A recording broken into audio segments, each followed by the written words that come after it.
We were down a little earlier today, not as much as the 1% that we saw coming through by the end of today's trade. And again, as I mentioned, JP Morgan being one of the big reasons that we saw a negativity coming through the markets. Well, look, it's a good point. We did see the dip now from about 3 o'clock to 5 o'clock of 1%. The market's actually holding up quite well throughout the day, but we have a pretty good rally of about 7 days on American markets and overseas markets. Even our market looking very good. 31,000, I think it got to 31,300 at one stage. So it's just a general sell-off across the board. I mean, you can see that it wasn't just gold shares that were up, it was everything was down actually. So there were a few bits of green here and there, but significantly red for the day. So it just shows that investors and traders taking a bit of profit on some of their positions and moving that into cash at the moment. And absolutely, I mean, the earnings front, and we saw Alcoa disappointing the market. JP Morgan was the other big stock that everyone was looking for. But Rio Tinto did well. So, it's funny how we there always we go. focus on the negative, We absolutely. well, that's how it sells. Bad news sells, I guess. Okay, well, Nicholas, so what is your sentiment? Are you overall bearish on the earnings season now coming through in the US, or do you think we can actually get a few surprises to the upside? It's a very important period now, because this is the last couple of months that we've had so much negativity coming out of Europe. It's very interesting to see how those American companies are looking, and I think investors and traders are really going to take cognizance of that. The idea is that earnings have been downgraded across the board, but we need to figure out the current share price declines. Are they in line with the earnings declines as well? Our feeling is that the decline has been overdone to the downside. I don't think earnings will shoot to the upside, but I don't think they'll disappoint by that much. So it's going to be a bit of half-half. I mean, even JP Morgan's results, they weren't that bad. I mean, profit was down 4%. It's not a shocker, but everyone feeds on that bit of negativity, and we see markets take a little bit of a backseat. More important for me would be the resource businesses like Rio Tinto. Those are the ones that would really show you what the bottom line of the world is looking like at the moment. I think the first time you see if the world is slowing down, you're going to see a major pullback in the demand for resources, and you'll see that come through on resource shares results. So Rio Tinto was actually quite a nice shining light for me in the current results. I mean, when you look at the overall resource base, diversified miner BHP Billiton expanding further in Australia, in fact, implementing quite a bit of capital within that country, in fact, for copper assets. Is this now, do we need to take that as a positive a sign that things will be going positively going forward? Well, Marius Kloppers, I mean, if you have a look at the projects that Billiton's got, I mean, they're on the go for the next 10 to 15 years. So they're not looking at what is Greece doing right now, what is America doing right now, isn't Barack Obama doing this or this. They're actually looking at what is the world going to be like in the next 10 to 15 years. And their view is that the world is going to demand resources, they're going to demand copper, iron ore and coal, and they're going to have to provide that. There's just not enough to go around. So that's why we're still seeing the expansions taking place regardless. So it's a fundamental issue. At the moment, we've got sentiment. That's really the name of the game the last three months. So if you can calculate the sentiment, you're doing very well for yourself. But if you're just buying on fundamentals, you might be taking a bit of pain at the moment. Absolutely. Well, it's interesting because just speaking to some commodities traders, in fact, Tom Coghill from Standard Chartered in yesterday's session, he was saying that there's a big divergence occurring from the sentiment that we're seeing and the actual demand. And demand is actually looking quite good across the board for commodities. Yes. But it seems hedge funds and a lot of the investment community are just getting very scared right now. There's a lot of fear that needs to be worked through.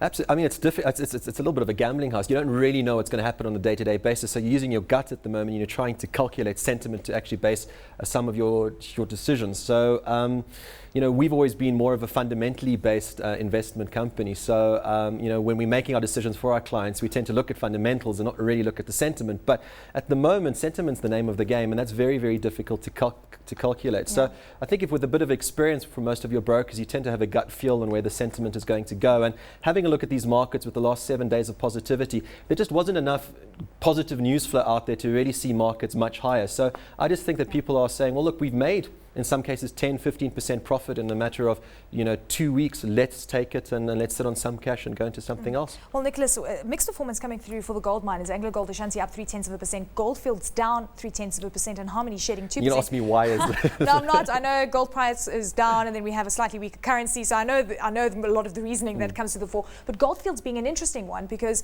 of the drama that is occurring in Kyrgyzstan, and this is just one of the other news stories that we saw coming through with Sasol because of the sanctions that came through for Iran. And we, of course, hail the companies that start spreading their ground geographically, but it comes with a price tag Generally, risk. a lot of South African companies are spreading their ground geographically in emerging markets. And because of that, you have to take on certain geopolitical risks. So let's take MTN for example. They've got a huge position in Iran. You know, you've got Sasfin with positions there as well. You've got you know, Harmony with a massive position in Papua New Guinea. You know, that huge new project. So these are, you know, smaller markets, but they're emerging. They have, you know, certain risks that you don't really get in the developed world. So it's one of those things that you have to take cognizance of. But I mean, it's not going to collapse the entire company because there was a bit of an uprising on one of their plants. I don't see it as a major issue. It affects sentiment in the short term, but it doesn't change the fundamentals of the business. But interesting enough for gold companies, yeah, I mean, this gold price just doesn't seem to want to go down at all. So you know, it looks like a lot of the news flow coming out on gold companies is a increase in their earnings expectations. So I don't see massive pullbacks there. And because one is positive and one is negative, it doesn't really make a. So Nicholas, I was chatting to Narina Visser from Nedbank Capital a little earlier this week, and she says I'd rather have a passive approach to these markets as opposed to active approach. Would you agree with that? I think you have to have a little bit of both, quite frankly. I mean, it's difficult not to get involved in these markets because you're seeing these massive swings and you really want to make money from them. They're just very, very difficult to predict. So a bit of an assertive approach, if you can predict it correctly, could pay off really big time. But it's always important to have a core scenario to your portfolio, which is your passive approach. And that's something that we spoke about the last couple of weeks, where, you know, what are the shares to look at to have a good foundation to any portfolio, and that would be your more defensive shares. I mean, you can even look at SAB Miller today. I mean, that's something that we mentioned a while ago. It should form, you know, a core holding, and it's done incredibly well. Richemont's another one. You know, having Exara and Kumba should be an option as well. But then around that, you've got these swings on Anglos where you see it move to 260 and 3 weeks later it's back at 300. You know, that's more than a 10% gain. That's a lot of money to be made there. Would you be trading that, Nicholas? Do you trade those kind of moves? I've also been watching Anglo-American, and you just watch it oscillating within a very tight trading range in a sense, and it's just not going anywhere. Well, I think almost you have to be forced to do that in order to get some performance, because at the moment the stock exchange is down 5-6% for the year. You know, so you're making a real negative loss if you take inflation into account. Now, you can sit back and just not worry about it, but you do have to see a little bit of growth coming through. I mean, clients would like to see that. So naturally, certain positions, you do take a little bit of a shorter term view on that, and you try and be more assertive on the market. I wouldn't say aggressively trade the market, but be a little bit more assertive with your positions. You tend to have a bit of a gut feel now and again where the trading ranges are. And we've seen that with the JC. Once the JC gets above 31,000 points, there's just not enough good news to shift it back to 33. So the idea is to take a little bit of profit between 31 and 31 and a half. Is that what you do? Well, I don't really short. I don't really deal in derivatives at the end of the day. The idea is to basically, you know, sell a bit of your stock at that kind of level and understand where's the bottom of the JC. Maybe it's at 28,500 points. You know, there's a good 8 to 10% differential there, and you buy back your shares at that level. Derivative traders use that as well. That's an option.